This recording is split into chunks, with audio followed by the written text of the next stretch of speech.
यो च पुब्बे पमज्जित्वा पच्चसो न पमज्जति सो इमं लोकं पवासेति अभ्भामतो वचन्दिमा यो सवस्सं सतं जीवे अपस्साम् उदयं वयम् एकहं जीवितं सेयो पश्यतु उदयं वयम्। भगवान बुद्ध বলেছেন, যিনি পূর্বে প্রমত্ত হলেও পরবর্তীতে অপ্রমত্ত হন, তিনি মেঘমত চন্দ্রের মতো জগৎ আলোকিত করতে পারেন। বুদ্ধ আরো বলেছেন, ধ্যান বিদর্শন চর্চা না করে, মনকে সমাহিত না করে, পবিত্র না করে, শত বছর বেঁচে থাকা অপেক্ষা ধ্যান সমাধি করে, নামরূপ পঞ্চস্কন্ধের উদয় বিনা দর্শন করে, চিত্তকে সমাহিত করে একদিন বেঁচে থাকাই শ্রেষ্ঠ। পুণ্যার্থীগণ, আসন ধর্মদেশনা শ্রবণ করার পূর্বে আমরা বুদ্ধের প্রতি প্রকৃত পূজা জ্ঞাপন করার জন্য কয়েক মিনিট আগে আমরা ধ্যান চর্চা করি। সবাই পাকে চাপটা করে দিয়ে বসুন, কোলের উপর হাত রাখুন, বাম হাত নিচে ডান হাত উপরে দিন, দু হাতের বৃত্তাঙ্গুল স্পর্শ করান, কোমর শক্ত থাকবে, মেরুদণ্ড সোজা রাখুন, মাথা সোজা করুন, চোখ বন্ধ করে প্রত্যেকের মনোযোগ নাকের ছিদ্রের মধ্যে নিয়ে আসুন। মহাসাধিপাত্যান সূত্রের মধ্যে ভগবান বুদ্ধ যে 21 প্রকার কর্মস্থান ধ্যান পদ্ধতি ব্যাখ্যা করেছেন, তার মধ্যে সর্বপ্রথম যে ধ্যান পদ্ধতি বুদ্ধ প্রকাশ করেছেন, যে নিঃশ্বাস প্রশ্বাসের দিকে খেয়াল রাখা। এই যে আমাদের নিঃশ্বাস প্রশ্বাস, যেটার মাধ্যমে আমরা বেঁচে আছি, আমাদের দিবারাত্র 24 ঘন্টা মাস বছর যে নিঃশ্বাস প্রশ্বাস আমাদের চিরসঙ্গী, সেই নিঃশ্বাস প্রশ্বাসকে আসুন আমরা সাক্ষীভাবে জানি, আমরা সেদিকে একটু মনোযোগ রাখি। কিভাবে নিঃশ্বাস প্রবেশ করছে, কিভাবে নিঃশ্বাস বেরিয়ে আসছে, সেখানেই মনোযোগ রাখুন। কিচ্ছু বলার দরকার নেই, কোনো মন্ত্র জপ তপ করতে হবে না, শুধুমাত্র খেয়াল রাখুন, জাস্ট অবজার্ভ করুন। নিঃশ্বাস প্রবেশের সময় নাকের ছিদ্রের মধ্যে যে একটা অনুভূতি হয়, তা বাতাসের ধাক্কা লাগে, সেটা হালকা গরম হতে পারে, শীতল হতে পারে, যাই হোক না কেন সেদিকে আপনি খেয়াল রাখুন। বলতে হবে না যে আমি নিঃশ্বাস নিচ্ছি, বলতে হবে না যে আমি নিঃশ্বাস ফেলছি, শুধুমাত্র উপলব্ধি করুন, অনুভূতি স্তরে জানুন।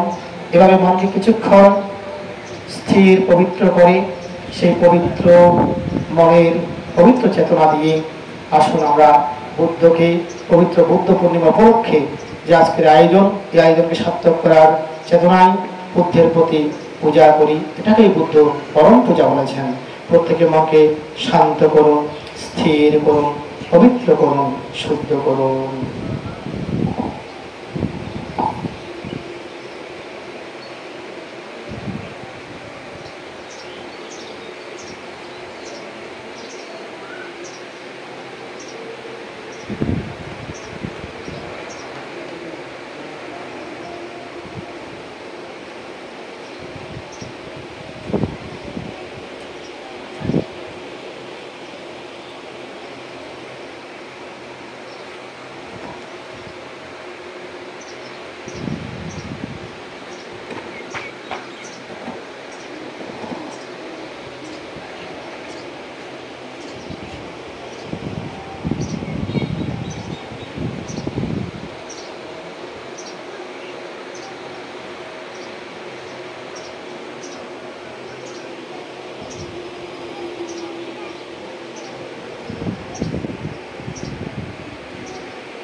চিত্ত ভ্রমিত পূর্বে ঘরিয়া ঘরিয়া ইচ্ছা ও কামনা মতো সুকন্যেশিয়া অঙ্কুশে মাহুত দমে প্রমত্ত বারণ জ্ঞানাঙ্কুশে চিত্তে আজ দমিব তেমন দুরগামী একাচারী অশরীরী মন অথচ হৃদয় গুহায় তাহারি শয়ন এহেন চিত্তের যারা করেন দমন মায়েরও বন্ধন হতে তারা মুক্ত হন দুঃখেরও বন্ধন হতে তারা মুক্ত হন তৃষ্ণারও বন্ধন হতে তারা মুক্ত হন এই সত্য বাক্যে মম জয় মঙ্গল হোক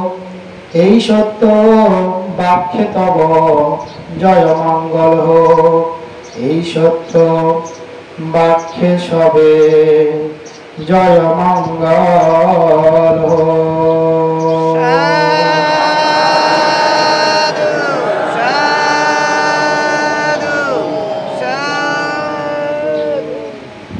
দক্ষিণ জ্যোতি বিবেকারাম বিহারে দক্ষিণ জ্যোতি বৌদ্ধ ধর্মীয় শিক্ষা পরিষদ কর্তৃক সিদ্ধার্থের জন্ম বুদ্ধতলা মহাপরিনির্বাণ এই 30 বিতরিত শুভ বুদ্ধ পূর্ণিমা উদযাপন এবং 2568 বুদ্ধাব্দ বরণ উপলক্ষে অষ্টমীকা সহ বৈশিষ্ট্য সংবাদান শিক্ষার্থীদের মাঝে শিক্ষা সামগ্রী পুরস্কার বিতরণ মুদ্রণ সংবর্ধনা একক ধর্ম দেশনা অনুষ্ঠানে দেশনা করার প্রারম্ভে আমি বুদ্ধের অনন্ত গুণ ধর্মের অনন্ত গুণ সঙ্গের অনন্ত গুণের প্রতি করজোরে নত শিরে শ্রদ্ধা চিত্তে বন্দনা জ্ঞাপন করছি।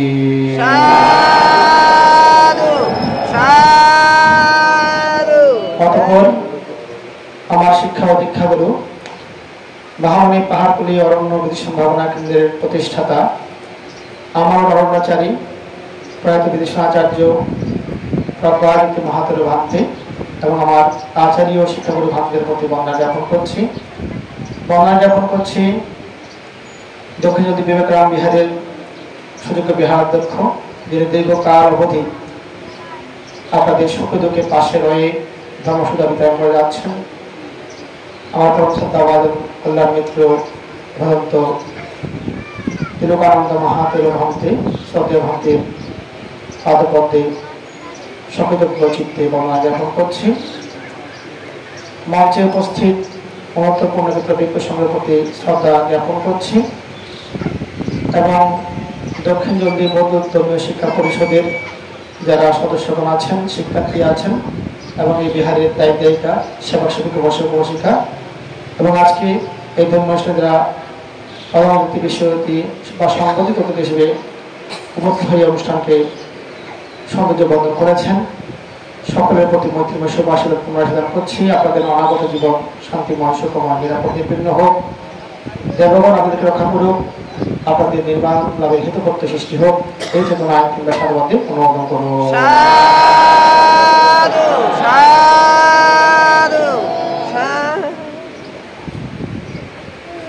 পুণ্যার্থী বসে বয়স্কবৃন্দা, আজকে আমার ঠিক এই সময় অন্য জায়গায় একটি ফান ছিল এবং যে পরিবার আমার ফান ছিল তারা এতই গরিব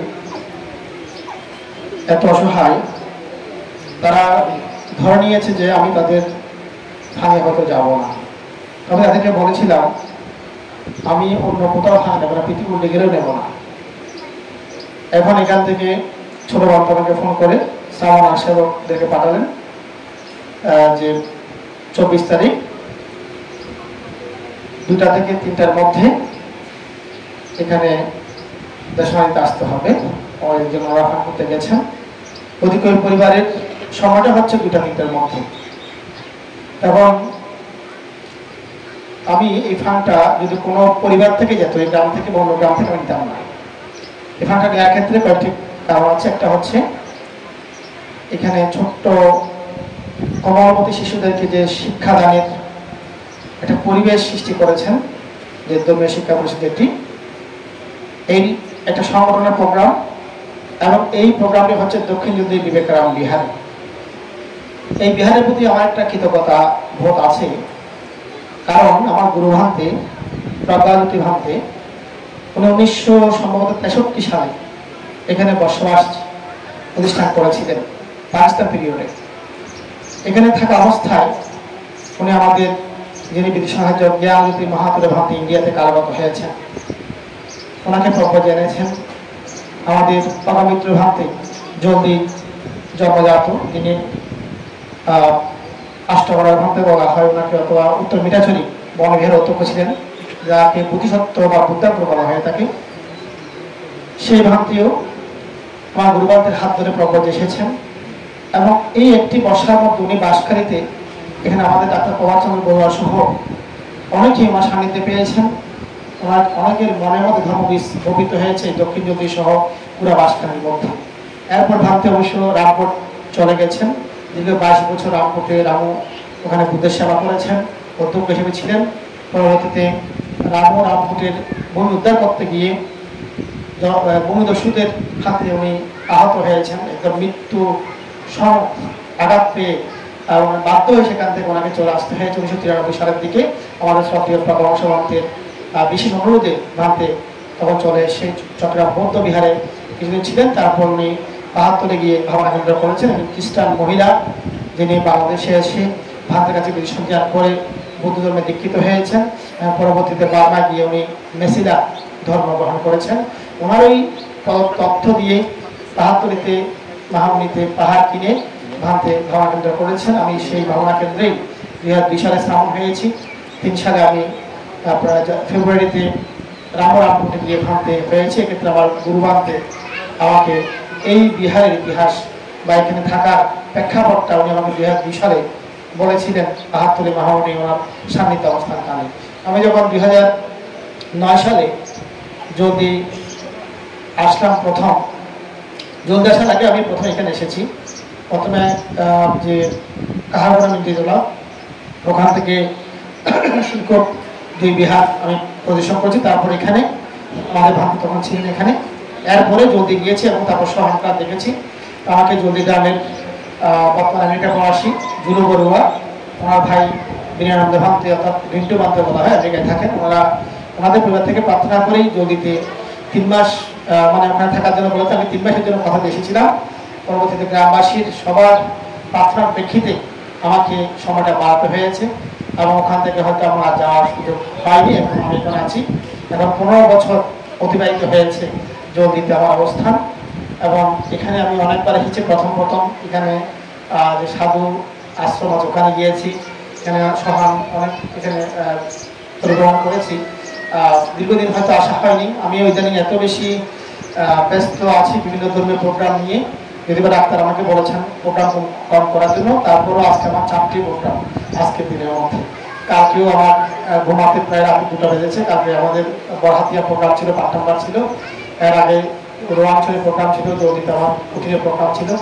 সব কিছুর পরেও এই ফান্ডটা নেওয়ার মেন কারণ হচ্ছে গুরুভান্তের এখানে অবস্থান, এবং এই বিহারে দায়ের কম হলেও দায়ের থেকে আন্তরিকতা, ধর্মের প্রতি শ্রদ্ধা, বিবেক বোধ সেটা একটি কারণ। এবং ছোট্ট বাচ্চাদের যদি কেউ বলে যে আমরা শিক্ষা দিয়ে থাকি, ধর্ম ক্লাস নিয়ে থাকি, সেক্ষেত্রে আমি আর না করতে পারি না। আমি গরিবদেরকে খুব মূল্যায়ন করি এবং ছোট্ট বাচ্চাদেরকে খুব মূল্যায়ন করি। আমি অনেক ধনী লোকের ফান্ড অনেক সময় ফেরত দিই, কিন্তু গরিবের ফান্ড আমি ফেরত দিতে পারি না।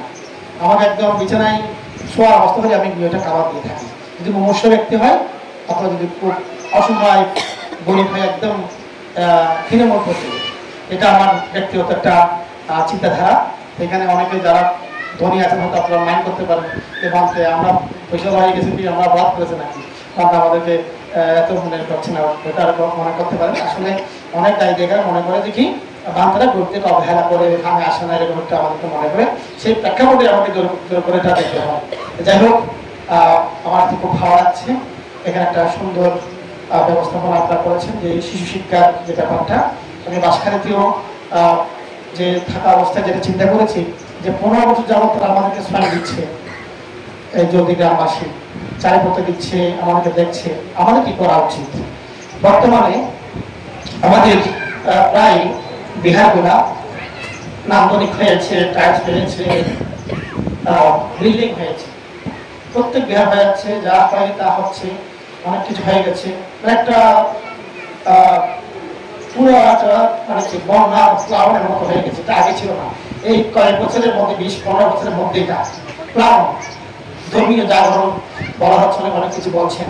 আমি একটা বিষয় খুব ভাবি, যখন আমরা ইন্ডিয়া যাই, আমাদের ভাবতে বলতে যেতে আগে সুস্থ থাকা অবস্থায় উনি অনেকবার দেখেছেন নালন্দা বিশ্ববিদ্যালয়, সামস্তির মহাবিহার বাংলা অবশেষ এখন আছে, নালন্দা বিশ্ববিদ্যালয় বাংলা অবশেষ আছে, এত বিশাল বিশাল হচ্ছে, এগুলো একসময় বাংলা ভাষা থাকবে যদি আমরা মানুষ করে না। আমি চিন্তা করছি যে এত কিছু হচ্ছে, যদি আমরা প্রকৃত বৌদ্ধ জেনারেশন তৈরি করতে না পারি, এগুলোকে রক্ষা করবে। এটা হচ্ছে বৌদ্ধ বিহার, এখানে সনাতন ধর্মের হিন্দু মন্দির থাকে, মন্দির আর বিহারের মধ্যে একটা পার্থক্য আছে। এখানে আমাদের বলবো অনেকে কি বলে মন্দির বলে, আমি বলবো হচ্ছে মন্দির আছে, বুদ্ধ মন্দির আছে, আমাদের চট্টগ্রাম বৌদ্ধ বিহার দিয়ে চট্টগ্রাম বৌদ্ধ মন্দির হিসেবে বেশি আখ্যায়িত করা হয়ে থাকে। মন্দির এবং বিহারের মধ্যে অনেক পার্থক্য, আকাশ পাতাল পার্থক্য। মন্দির শব্দ অর্থ হচ্ছে যেখানে দেব দেবীর বিগ্রহ থাকবে, মূর্তি থাকবে, পুরোহিত গিয়ে ওখানে পূজা অর্চনা করবে, পুরোহিত বাসায় থাকবে, গ্রামে থাকবে, ওনার সংখ্যা থাকবে, উনি শুধুমাত্র নির্দিষ্ট তিথি নক্ষত্রের গিয়ে পূজা অর্চনা করে চলে আসবে, এটাকে বলা হয় মন্দির। বিহার কাকে বলা হয়? বিহার শব্দ অর্থ হচ্ছে শিক্ষা কেন্দ্র। বিহারের প্রধান যিনি, ওনাকে কি বলা হয়? অধ্যক্ষ বলা হয় আমাদের ভারত থেকে। ওনার টাইটেলটা কি? অধ্যক্ষ। ইংরেজিতে কি বলা হয়? প্রিন্সিপাল। কলেজের যিনি প্রধান, ওনাকে প্রিন্সিপাল বলা হয়। তাহলে আমাদের বিহারের ভাষাতে কিন্তু বিহার অধ্যক্ষ বলা হচ্ছে। বিহারটা হচ্ছে শিক্ষা কেন্দ্র, স্কুল কলেজ বিশ্ববিদ্যালয়ের মতো একটা বিষয়। তবে আমাদের নাম বা মহাবিহার, এটা বিশ্ববিদ্যালয় ছিল, তক্ষশিলা মহাবিহার, এগুলো বিশ্ববিদ্যালয় ছিল, এগুলো অনেক বড় আকারে বিশ্ববিদ্যালয় ছিল। তবে এগুলো বিশ্ববিদ্যালয় না হলেও এটা কিন্তু কলেজ সমান পর্যায়ে বলে ওনাদেরকে অধ্যক্ষ বলা হচ্ছে। এটা হচ্ছে বিহার মানে যেখানে বুদ্ধের ধ্যান থাকবে, অথবা বুদ্ধের প্রতিবিম্ব থাকবে, উপন্যাস করা বুদ্ধিবৃক্ষ থাকবে, বুদ্ধের পরম্পরা শিষ্যরা থাকবেন, তারা নিজেরা তীব্র চর্চা করবেন, সেই সাথে তত্ত্ব অনুশীলন করবেন, এবং সাথে সাথে যারা বুদ্ধের অনুসারী, বুদ্ধের অনুরাগী, আবার বিদ্যাবনিতা সকলকে ওনারা ধর্ম শিক্ষা দেবেন, নৈতিক শিক্ষা দেবেন, প্রকৃত মানুষ হিসেবে গঠন করবেন। এটার জন্যই কিন্তু এই বিহারগুলো তৈরি হয়েছে। কিন্তু এই বিহারের ব্যবস্থা ওনারা এই জন্যই দিয়েছেন। কিন্তু যেটা অপ্রিয়হিত বা দুঃখের বিষয়, সেটা হচ্ছে বর্তমান যুগ প্রেক্ষিতে বর্তমানে যেটা দেখছি, আমাদের সব বিহার না, কিছু কিছু বিহারের মধ্যে এখন মন্দিরের সংস্কার চলে আসতেছে, কোনো সেটা কার্যক্রম নেই, শুধুমাত্র পূজা অর্চনা নির্ভর ধর্ম হয়ে গেছে। যার ফলে আমরা যদি শান্তির ধর্ম দাবি করি, শ্রেষ্ঠ আমরা দাবি করি, আমরা গর্ববোধ করি, কিন্তু যত শান্তি বড়ুয়াদের মধ্যে, যত বড় এখন কি বড়ুয়াদের মধ্যে, এটা অপ্রিয়হিত কথা। এখান থেকে উত্তরণের জন্য আমাদের প্রজন্ম গঠন করতে হবে, প্রকৃত বৌদ্ধ বাড়াতে হবে। সেই বিবেকবোধ থেকে, সেই চেতনা থেকে আমি চিন্তা করলাম শিশুদের জন্য কিছু করি। আমি জলদিতে আজকে 2-3 বছর আগে ধাম্মা স্কুল স্থাপন করেছি, ঘরটে ধাম্মা স্কুল। এখানে আমাদের 120 জন স্টুডেন্ট আছে, অ্যাভারেজ 70 জন স্টুডেন্ট থাকে। আজকে ক্লাস ছিল এবং তাদেরকে আমরা খাবার দিই প্রতি সপ্তাহে, 2 দিন ক্লাস তো আগে, এখন 1 দিন হয়ে গেছে, শনিবার স্কুল খোলা, ড্রেস দিয়েছি, প্রতি বছর টুরে নিয়ে যায়, বাংলাদেশ কুমিল্লার একটা 1 বছরে ঘোরা নিয়ে যায়, তাদের শিক্ষক নিয়োগ দিয়েছি। এগুলোর জন্য আমার একটা বিশাল ফান্ড খরচ হয়, এটা আমার দাম দক্ষিণা থেকে যেটা আসে, আমার চিকিৎসা ফান্ড থেকে কিছু টাকা দিই, দাম দক্ষিণা ফান্ড থেকে আমাদের সংগ্রহ ফান্ড থেকে কিছু টাকা দিই, এভাবে দিয়ে আমরা একটা চলমান রেখেছি। মানে শুধু একবার পুরে গেলে আমার থেকে 50 থেকে 1 টাকা খরচ হয় পুরের জন্য, বাস করা যায়, খাওয়া সব কিছু মিলে, আমার পুরস্কার দিতে অনেক কিছু আছে। এগুলো করছি একমাত্র বিবেক, যে আমি এগুলো থাকবো না, আমাদের ভাবনা কেউ থাকবে না। আমার কি বিহারগুলো 100 বছরের যে ইঞ্জিনিয়ার যে অবকাঠামো, যেটা ওনারা সার্টিফিকেট দিচ্ছে 100 বছরটা ঠিক, তাহলে 100 বছরের এটা ঠিক একদম ভেঙে ফেলবে, একটা করবে। কিন্তু এগুলো রক্ষা করার জন্য ভবিষ্যৎ প্রজন্ম থাকবে কিনা, এবং এখানে যে আপনার মাতা পিতা আছেন, আপনাদের সন্তান নেন, আপনাদের কিছু উদ্দেশ্য আছে। বয়স্ক হলে আমাদেরকে দেখবে, এটা বুদ্ধ বলেছেন। মাতা পিতা সন্তান নেন কিছু লক্ষ্য মনে রেখে। আমাদের বয়স্করা দেখবে, আমাদের বংশ পরম্পরা রক্ষা করবে, বংশের বাতি জ্বালাবে, ধর্ম চর্চা করবে, এইভাবে বেশ কিছু উদ্দেশ্য থাকে। বর্তমানে এটা দুঃখের বিষয়, বর্তমানে আমাদের মানে আধুনিকতার সাথে তাল মিলাতে গিয়ে আমাদের বড়ুয়ারা বা বিভিন্ন সম্প্রদায় যারা আছে তারা কি করছেন, এবং স্কুলে যারা বাচ্চারা আছে তাদের 5 দিন খোলা, এখন শনিবার খোলা, আমাদের 6 দিন খোলা হয়ে যাচ্ছে, 1 দিন বন্ধ বা 2 দিন বন্ধ করে। এখন ওই 5-6 দিন ধরে এত চাপে থাকে, এখন ব্যাগগুলো খুব ভারী। আমার সমান ওখানে 9 জন মরুম ছেড়ে রেখেছি, পাহাড় থেকে এনেছে, ওদেরকে পিসটা বানিয়ে ফেলতেছে। আমি এনে ওদেরকে রেখেছি আমাদের বিভিন্ন সেন্টারে, মরুম ছেলেদেরকে পাক করে দিয়েছি। প্রথমে আমরা কিছু বাড়াচ্ছি, ওখানে গিয়ে দেখলাম পিজ্জা হয়ে গেছে। বছর আমরা আগে বৌদ্ধ ছিলাম, এখন কোনো বিহার নয়, আনতেও নয়, আমাদের পিজ্জা হয়ে গেছে। এখন আমরা কি করবো, তা আমি তাদের বাচ্চাদেরকে এনে পড়ানোর চেষ্টা করতেছি, তাদেরকে দেখেছি। কয়েকদিন ফলো করলাম, একটা ছোট্ট বাচ্চা, ও ক্লাস 2-তে পড়ে মনে হয়, স্কুলে যাচ্ছে, ব্যাগটা খুব ভারী, মানে সে বাড়িতে হাঁটতে পারছে না। তাকে বলে একটু দাঁড়ায়, এত বই কেনে গেল, অনেক বই, আমি এতদিন বাড়িতে খেয়াল করি নাই, মানে এত ভারী, এত বই, এত খাতা। তাহলে তারা এই 5 দিন 6 দিন ক্লান্ত, 1 দিন সময় পায় রেস্টের জন্য। সেদিন হচ্ছে কি আমাদের মারা, আমাদের বাবারা কি করছেন, বর্তমানে গানের স্কুল দিতে হবে, গানের স্কুল, নাচের স্কুল দিতে হবে, আবৃত্তি স্কুল, চিত্রাঙ্কন প্রতিযোগিতা, এই সেই বিভিন্ন কিছু। তাহলে একদিন যেটা বন্ধ হচ্ছে, তাকে ওগুলো দিয়ে ইনভলভ করে রাখা হয়েছে। এখন সে বিহারে যাওয়ার সুযোগ পাচ্ছে না, ধর্মীয় চর্চা করার সুযোগ পাচ্ছে না। জলদিতে একটা আমি শুক্রবারে গিয়েছিলাম, তাদেরকে বলছি যে আমার মেয়েটাকে তো কখনো দেখি নাই ক্লাসে, ও যায় না মনে হয় ওদের বানতে, শুক্রবার একদিন সময় পাইতো, ওর গান টিচার আসে, নাচের টিচার আসে, ওকে আবার বিকেলবেলা একটু আবার ওই আর্ট শিখতে যেতে হয়। তারা বলছি দেখেন একটা কথা বলতে, আপনি যদি আপনার মেয়েকে সিঙ্গার বানাতে চান, গায়িকা বানাতে চান, ওটাই তার পেশা হবে, তাহলে আপনি করেন, আমি মানা করবো। আমি যদি বলেন না বানতে, আমার ওরকম ইচ্ছা নেই, আমার ইচ্ছা হচ্ছে শুধুমাত্র আমার মেয়ে ভালো করে লেখাপড়া করে সে ডিগ্রি অর্জন করবে, সে বাসিতে করবে, ডাক্তার হবে, সে একটা চাকরি বাকরি করে টাকা পয়সা কামাবে, আমাদেরকে দেখবে, কতটুকু। তাইলে কিন্তু আপনি ওকে লেখাপড়ার দিকে মনোযোগ দিয়ে 1 সপ্তাহে 1 দিনকে বা 2 দিন সময় পান, ওটা তাকে ধর্মীয় মনোযোগ বেশি রাখবে, না হলে কিন্তু কান্না করতে হবে। সে অভিজ্ঞতা আমার অনেক আছে। আমি একটি ফ্যামিলিতে গিয়েছি চট্টগ্রাম, স্বামী স্ত্রী 2জন ডাক্তার। আমাকে ফোন করে আমাদের সদের অবৈধ ভাঙতে আমাকে পাঠিয়েছেন, সেখানে আমাদের সদের প্রবলেম সহ আমাদেরকে পাঠিয়েছে কি জন্য, ওই ডাক্তারের বউটা ধান থেকে ফোনটা ফোন করে বলছে যে বামতে আমার স্বামী ধর্মান্তরিত হয়ে গেছে, মুসলিম ধর্ম গ্রহণ করেছে, সে আমাদেরকে পিটায়, মাকে পিটাচ্ছে, গালাগালি করছে, সন্তান বড় হচ্ছে তাদেরকে বেরমাস করছে। এখন আমাদের পুরো ফ্যামিলিটা বানিয়ে ফেলছে, তাকে একটু বুঝিয়ে আনতে পারেন না। দেখেন তবে বানতে গেছেন, আমাদের বাড়িতে আমাকে বুঝিয়েছে, কাজ করে নাই। তারপরে ধর্মক্ষেত্রে বানতে গেছেন, ডক্টর আগে ওনাকে ভাঙতে গেছেন, ওনাকে শেষ করতে ওনার বিয়াতিরা ওসরা বানতে নিয়ে গেছেন, কেউ শেষ করতে পারে নাই। এখন লাস্ট পালা পড়ছে আমার আর পকেট দেওয়া না। আমাদেরকে এত কিছু বলছে, তোমরা একটা এরকম যাও, ওখানে গিয়ে একটু ওনাকে বুঝাও। এখন যাচ্ছি সিএনজি করে, এটা অনেক কয়েক বছর আগে, 16 সালে। তো আমাদের পকেট দেওয়া আমি বলতেছে এখন কীভাবে কি জানি, কি করবো কি জানি, কিন্তু কোথায় যাচ্ছি, এখন আমাদের বছর এত হচ্ছে সংস্কৃতি তো জানবে না, আমাদের কাছে পেশানোর দরকার নাই, যে কেউ যেন কিছু ইনভলভ করে দেব, যাই না সেখানে গেল, ওখানে গেলাম। যার পর দেখছি উনি ওনাদের ধর্মের ক্যাসেটগুলো ছেড়ে দিয়ে ল্যাপটপে উনি শুনতেছেন, ওই ভদ্রলোক যিনি ডাক্তার, বিসিএস ক্যাডার ডাক্তার, নাম দোষ খ্যাত আছে, ওনার বাচ্চা বড়, তার পাশে বসে সেও ওদের গভীর মনোবেশ বলছে। ছোট মেয়েটা মা ভক্ত, তারা বুদ্ধের আসনে পর্যন্ত তুলে পূজা অর্চনা করে, মাটা বৌদ্ধ ধর্ম অনুসারী, 1 মিনিটে 2টা চলতেছে। ওখানে যাওয়ার পর এখন ঢুকলাম, ঢোকার পর আমরা ড্রয়িং রুমে বসলাম।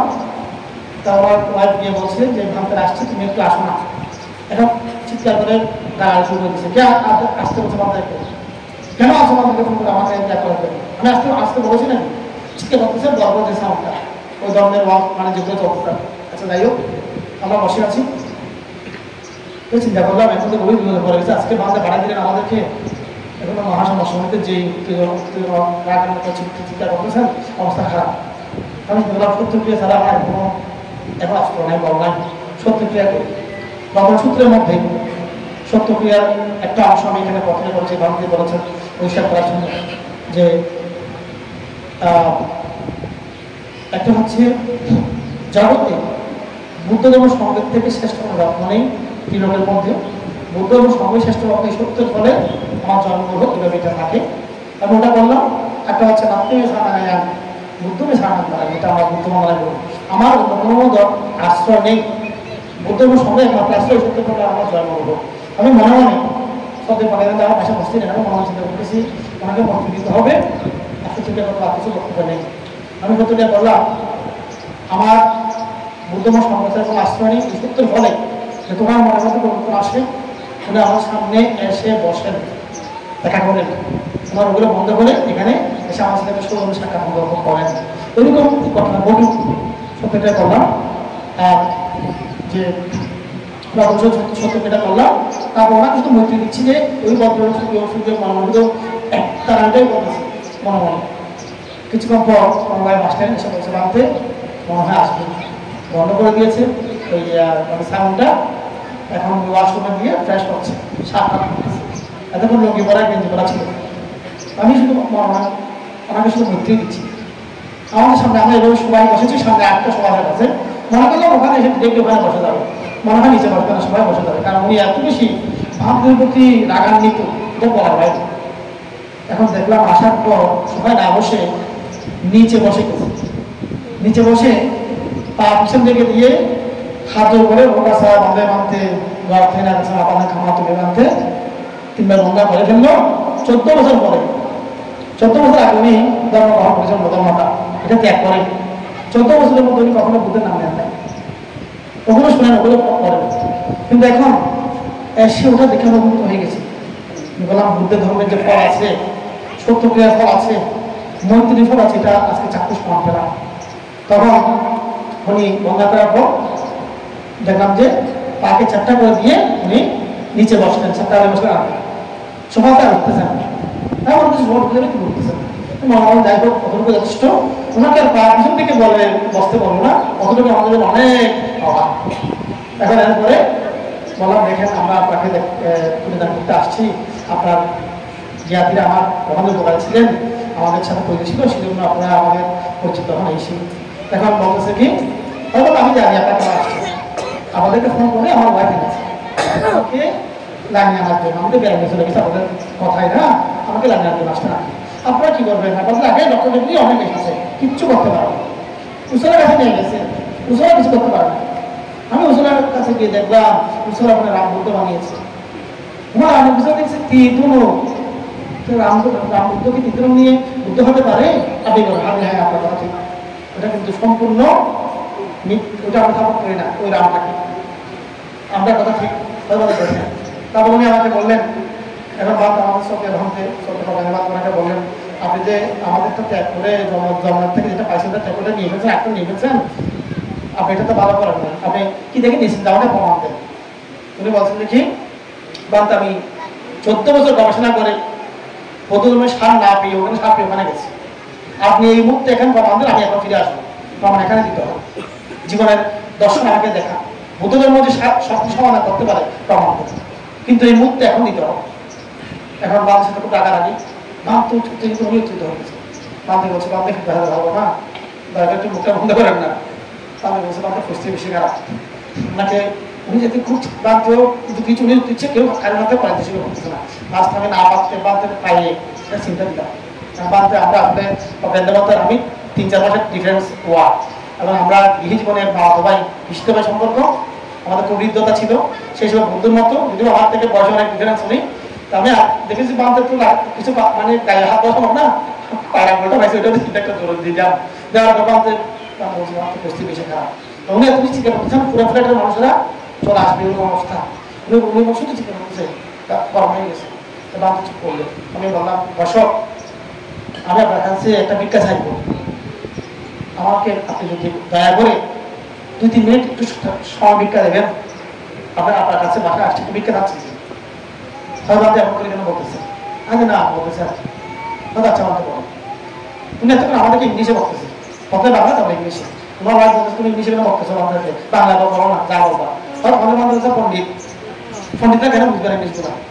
আরে অবশ্যই আপনি বলেন, আপনার মতো ফ্লুয়েন্টলি বলতে পারছেন ঠিক আছে, কিন্তু সব বুঝতেছি কারণ আমরা লেখাপড়া কিছু করছি, নিয়ে থেকে অনুরোধ করছি। অর্থাৎ আপনার মতো ফ্লুয়েন্টলি প্রতিদিন বলে হিসেবে আমার হয়তো অভ্যাস নাই, অসুবিধা নেই। তারপর উনি বললেন ঠিক আছে বলতে বলেন। আমি বললাম দেখেন আপনি বলছেন যে আপনাকে এই মুহূর্তে প্রমাণ দিতে পারলে আপনি এই মুহূর্তে ফিরে আসবেন। আপনাকে একটা আমি প্রশ্ন করি, আপনি তো সায়েন্সের স্টুডেন্ট না, ডাক্তার হয়েছে আমাদের, হ্যাঁ বলছি। তা আপনি পানিকে আপনারা সায়েন্সের মধ্যে এটাকে কি বলে, রাসায়নিক বিজ্ঞানের মধ্যে H2 বলে, H2O, H মানে হাইড্রোজেন দুটা অণু, ও মানে একটা অণু, ওটা বলে একসাথে হলে পানি হয়ে যায়। আচ্ছা ঠিক আছে, আপনি মনে হয় গ্রামে গেলেন, আপনি দাঁড়ে জমির মধ্যে হাঁটতেছেন, এই কৃষক পানি নিচ্ছে ড্রেন করে। আপনি কৃষককে যদি বলেন কৃষক তুমি যে পানি নিয়ে চাষ করতেছো, এই পানিগুলো কি জানো, এগুলো হচ্ছে হাইড্রোজেন দুটা অক্সিজেন একটা মিলিত হয়ে পানি হয়েছে, পানির অণুগুলো মিলে সব পানিগুলো হয়ে গেছে। আপনি কৃষককে যদি বলেন, কৃষক যদি বলে ঠিক আছে ডাক্তারবাবু আপনি আমাকে এই মুহূর্তে এখানে প্রমাণ করে দেন, তাহলে বিশ্বাস করবো, আমি বিশ্বাস করবো না হাইড্রোজেন অক্সিজেনের ব্যাপারটা। আপনি কি করবেন তখন? হয়তো আমাকে বলবো তুমি আমার ল্যাবে আসো, আমার ল্যাবরেটরিতে আসো, সেখানে তোমাকে আমি অক্সিজেন গ্যাস হাইড্রোজেন দেখাবো, লক্ষণ দেখাবো, তারপরে এগুলো মিক্স করে পানি বানিয়ে দেখাবো। আর তাই করবেন? হত্যা করবো আপনি, কারণ বিলের মধ্যে ঝিলের মধ্যে তো আমি আর ওখানে পুরো ভ্রমণ করতে পারবো না, আমার তো ল্যাবে আসতে হবে। তাদের একই কথা আমি আপনাকে বলছি, এখন আপনি আমার ল্যাবে আসেন, আমি আপনাকে বুধবার সঙ্গে প্রমাণ দেবো, 10 দিনের জন্য আসবেন, শুধু 10 দিন একটা মেডিসিন কোর্সে আসেন। তখন আমার ল্যাব কোথায়? আমি তখন বলেছিলাম বান্দরবান, বাগমারা, আমি বাগমারা। তখন আমি বসছি কি জন্য আপনি আমাকে নিয়ে যাবেন, ওখানে নিয়ে আপনি আমাকে বুদ্ধ বোঝাতে হবেন, ফর্মটি অক্সিজেন দিবেন, এগুলো করবেন না, এগুলো খুলে করবো কি করবেন যে আমাদের আমি আপনাকে আবার ধর্মটা আসেন করার সুযোগ দেবো, আমার উনি থাকবেন, পাশে বিছানা দেবো, 3 বেলা খাওয়াবো, সব করতে পারবেন, আপনার যা ইচ্ছে তাই করতে পারবেন, কোনো কিছু আমার বাবা দেবো। শুধু আপনি ফ্রি টাইমে আমার সাথে একটু বসবেন, আপনাকে আমি একটু মেডিসিন করাবো, এটা আমি বুদ্ধ ধর্মের মূল দর্শনগুলো আপনাকে বোঝাবো, এর বাইরে আর কিছু না। আপনার যুক্তিটা আমার খুব ভালো লেগেছে। এইভাবে কেউ আমাকে বুঝাই নাই, সব আমাদের শুনতে বলছে তুমি মিথ্যা, তুমি মিথ্যা, তুমি মানে কি বিপদে আছো, কেউ আমাকে যুক্তি দিয়ে বুঝাই নাই, শুধু আমার সাথে ব্যবহার করছে, আমাকে কেউ বুঝে না। আমি ঠিক আছে আমি আপনাকে সময় দেবো, আপনি আসেন। তখন উনি দেখলাম আস্তে আস্তে কোমল হয়ে গেল, আমাদের সাথে খুব ভালো ব্যবহার করলেন, বলে ভালো আপনাকে ফান করছি, আপনার মামুদ আমার কথা আসে। তবে আমি আর যেতে পারি নাই, কারণ বাহ্যিক পরিস্থিতির কারণে আর যাওয়ার সুযোগ হয়নি, কারণ ওরা দেখি করে ওখানে কে আসে কে যায়, কোন মানতে আসে, তো আমার উপর বিপদ আসতে পারে, আমি যাই। উনি আমার থেকে তারপর বিদায় নিয়ে আমার চলে গেলেন, আমার মেয়ে আসে কান্না করতেছে আমার সামনে। আমি বললাম বসিকা আপনাদের তো গাড়ি আছে, ফ্ল্যাট আছে, টাইলস আছে, সব কিছু আছে, আপনি এখন শুকনা কাস্টমার কেন হয়েছেন? উনি শুধুমাত্র চামড়াটা বেঁধে আছে এরকম অবস্থা। তাদের মধ্যে আমার সন্তান আমার গায়ে হাত তোলে, আমার সন্তান আমাকে জোর করছে ধর্ম গ্রহণ করার জন্য, ওই ধর্মটা কাটাকাটি করার জন্য বলতেছে, আমি করছি না, আমার পুত্র ওদেরকে মারধর করতেছে, সন্তানকে মারধর করতেছে, এখানে মরা পানি ফেলেছে, আমরা গাড়ি চড়ি, ফ্ল্যাটে থাকি, টাইসে আসি, এটা এটা দেখতেছেন, কিন্তু আমাদের মনে সুখ নাই। আমি বললাম বসিকা আবার ছেলে কয় এক ছেলেকে কখনো বিহারে নিয়ে গেছেন? আসলে আমি আর আমার স্বামী আমরা সঙ্গে চাকরি করতাম, শহরে থাকতাম, গ্রামেও তখন একটা যাই নাই, শহরেই আসলে আমরা চাকরি নিয়েছিলাম, আমাদের এই মানে এগুলো নিয়ে আসলে আমাদের বিহারে তখন যাওয়ার সুযোগ হয় নাই, বা সাথে পড়ি তেমন নাই। তাহলে দেখেন আপনার সন্তানকে আপনি বিহারে পাঠান নাই, বাংলাদেশের সাথে পরিচিত করান নাই, শিল্পীর সম্পর্কে পরিচিত করান নাই, আজকে বলছেন যে বা আমার ছেলেকে ঠিক করে দেন। এখন তো ফাঁকা দেওয়া হয়ে গেছে, এখন ঠিক করতে গেলে ভেঙে টুকরো হয়ে যাচ্ছে, মাটির ধরা মাটি কাদা নরম থাকলে ওগুলো প্রতি বানাতে পারে না, কিছু বানাতে পারে, শক্ত হয়ে গেলে পারে না। মানে আপনার সন্তানকে সময় রাখতে আপনি শিক্ষা দেন নাই, শুধু কি করেছেন আপনি যেহেতু আমার সন্তানকে ডাক্তার বানাবো, ডাক্তার বানিয়েছেন, কিন্তু মানুষ বানাতে পারেন না। মানুষ বানাতে পারেন না বলে আজকে সেই সন্তান আপনাকে গায়ে হাত তুলছে, আপনাকে কথায় কথায় গালি দিচ্ছে, আপনাকে কষ্ট দিচ্ছে, কারণ সে মা ভক্তি কি, মায়ের গুণ কি সে বুঝে না। ডাক্তার হয়েছে, চিকিৎসা হয়ে শিখেছে, মানুষের অপারেশন করে টাকা কামাচ্ছে কতটুকু, কিন্তু মানুষ বানাতে পারেন না।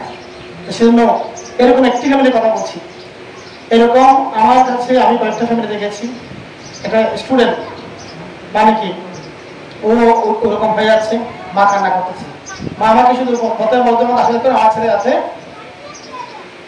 বোর্ডে টিকে, পরে বলতে আসলে করে আমার ছেলে বোর্ডে না টিকে, আমি বড় বড় না খাওয়া এখন হলো বোর্ড টিকবে এখন টিকে না একটা দেওয়া হতে হয়তো বলতে টিকে এখন টিকে হাতটা করতে হতে পারে আসছে রে আমার ছেলে আমার সাথে থেকে আমার ঘরে থেকে অন্য ধর্ম গ্রহণ করে আমি জানতাম না, খায় স্কুলে যায় করে যায়, কিন্তু ভিতরে ভিতরে খবরে দেখলাম যে ও সম্পূর্ণ অন্যরকম হয়ে গেছে। এখন ও যদি বোর্ডে টিকে যায়, আমার থেকে দূরে ঢাকায় চলে যায়, আমি তো একদম মনে করতে পারবো না, একদম সম্পূর্ণ হারিয়ে দেবো। সেই জন্য বলছি যাতে সে ঘরে না টিকে। ও একটা ট্যালেন্ট, বোর্ডের মধ্যে মেধা মেধা লেখে, চুরের মধ্যে মেধা লেখে, ঢাকা মেডিকেলে মেধা লেখে আসছে, এত ট্যালেন্ট ছেলে চিন্তা করে দেখেন। কিন্তু স্কুল কলেজে যখন গেছে সব বন্ধু বান্ধব অন্য ধর্মের, ওকে ব্রেন ওয়াশ করে সম্পূর্ণ চেঞ্জ করে ফেলেছি। লাস্টে আমাকে বলে মা আপনি আসে আমার ছেলেকে ঠিক করে, আমি ওদের বাসায় গেলাম, ওকে নিয়ে বসলাম, কোনো ডিরেক্টলি ধর্মের কথা বলতে কথা বলি না, ভাবনার কথা বলছি, দেহের নিয়ম বলছি, জাগতিক বিষয়গুলো বলে ওকে ধর্ম দেশনা দিলাম, তুমি বুদ্ধ কথা করে বলি না তাকে, মানে নিরপেক্ষ দেশনা দিয়ে তার মনটাকে একটা চেঞ্জ করে দিলাম। এরপর থেকে সে আর ওখানে যায় নাই, তার মাকে কয়েকজন লোক দিয়ে বলছিল আপনি এখন বইটা পড়তেছে, তবে এখন খুব ভদ্র নম্র, আমার কথা শুনে সব কিছু ঘটনা আছে, ওখান থেকে সম্পূর্ণ অভিনয় আসছে। আমি নিজেকে নিয়ে গর্ব করি, অন্তপক্ষে এরকম কিছু সন্তানকে আমি ফিরিয়ে আনতে পেরেছি। হয়তো যিনি বড় হয়ে গেছে তাকে পারে নাই, মাঠে তোলা হয়ে গেছে, সে অন্য এই ছেলেটা মিডিয়াম পর্যায়ে ছিল হয়তো আনতে পেরেছি। সেরকম আরো অনেক ফ্যামিলি আছে। কিছু না একটা ফ্যামিলিতে একজন উপাসিক, আমরা স্বামী স্ত্রী দুজন, মানে কি একজন প্রফেসর, একজন বড় হেড টিচার, কান্না করতেছে আমার সামনে এসে, বাবা আমার সামনে সবাইকে বাঁচা, একটা ছেলে, আমি কি করবো, বাবা তো কিশোরকে মেটুক দিয়েছে, ও এখন অন্যরকম হয়ে গেছে, কিচ্ছু শোনার আমাদের কথা, সম্পূর্ণ বিপরীত। আমি বলছি এখন বলে কি হবে, ছোটকাল থেকে তো শুধু ডাক্তার বানাতে চেয়েছেন, হ্যাঁ ইঞ্জিনিয়ার বানাতে চাইছেন, কখনো নৈতিক শিক্ষা দেন নাই, শুধু টিচার, গানের টিচার, মাথার টিচার করেছেন, এখন আপনি কন্ট্রোল আমি পারবো না, আরেক থেকে বলছি পারবো না, আমি দায়িত্ব নিতে পারবো না, কারণ আমি এত ব্যস্ত আছি, ওকে সময় দিতে পারবো না। ওর একটা স্বভাব হচ্ছে ও বড় ধরনের অ্যামাউন্ট শুরু করে বান্ধব, যেখানে প্রপঞ্চ হয় ওখানে এত ভাই দিয়ে বান্ধবের সাথে ভাই দিয়ে গুরুকে এত মানে এক্সপেক্ট করে, পরবর্তী বিশাল বিশাল তার বছর করে নিয়ে যায়, এরকম অবস্থা যাওয়া আছে, আমার সময় নেই এবং আমি সময়তে পারবো না। তাহলে কেন হচ্ছে এগুলা? 17, 18, 20 বছরে গিয়ে আপনারা এগুলো চিন্তা করতেছেন, আগে থেকে চিন্তা করেন না। তাহলে সেগুলো আমাদের সন্তানদেরকে ছোটবেলায় ঠিক করতে হবে। আপনাদেরকে বলবো, যদি কেউ চিন্তা করেন আমার ছেলেকে মানে নাচের মানে স্টার বানাবো, তার টাকা দেওয়া চলবো, তার মাসিক আমি মারা করবো না। কিন্তু যদি চিন্তা করেন কি শুধু বছরে এক বাচ্চা বলতে নাম দেবে, বিহারে গান দেবে, ওটার জন্য আমি শিখাচ্ছি, দরকার নাই। সেই সময়টা ওকে বিহারে পাঠান, ধর্ম শিক্ষা দেন এবং ঘরের মধ্যে সবার সঙ্গে বন্দনা প্রবেশ করে দেন এবং তাকে একাডেমিক লেখাপড়ার দিকে যোগ দেন, সে সেখান থেকে অনেক বড় কিছু হতে পারে। এটা কারণ, এটা কেন বলছি, আমাদের গোমাদের এখন অর্থ হয়ে গেছে, অর্থনৈতিক অবস্থা অনেক চাকা হয়ে গেছে, কিন্তু ধর্মের পাল্লা এত হালকা, এত হালকা হয়ে গেছে, এটা বলার মতো ব্যালেন্স আর নাই। প্রত্যেকে একটা ব্যালেন্স রাখতে হয়। আপনি হারের সঙ্গে ব্যালেন্স রাখলে পড়ে যাবেন, ব্যালেন্স রাখে দরকার আছে, কিন্তু আমাদের ব্যালেন্স নাই। অর্থের পাল্লা ভারী, জ্ঞানের পাল্লা শূন্য। হ্যাঁ, এখন আমাদের 30 বছর যুবকেরা, কিশোরেরা এত বেশি আউট অফ কন্ট্রোল, এটা বলার মতো না। এটা মানে খুব অবস্থা খারাপ।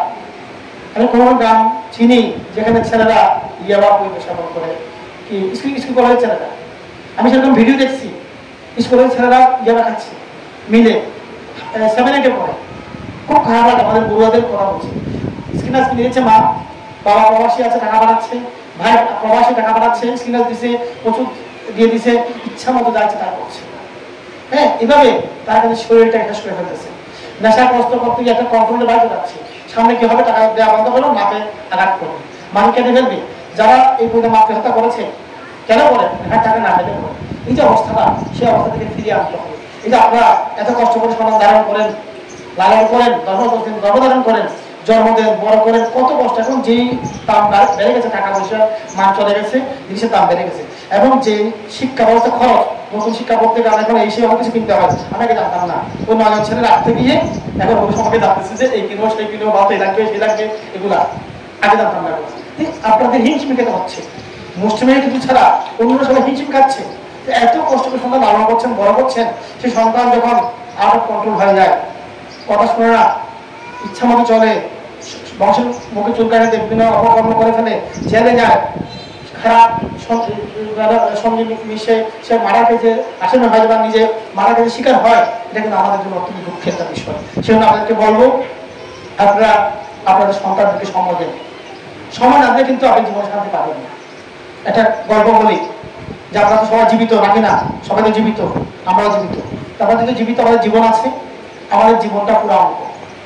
আমরা শুধু মনে করি কি 9, 10 অঙ্ক, 7, 8 অঙ্ক, এগুলো অঙ্ক, ম্যাথমেটিক্স এগুলোই অঙ্ক, কিন্তু এটাতে কি মেন অঙ্ক হচ্ছে আমাদের জীবনের অঙ্কটা।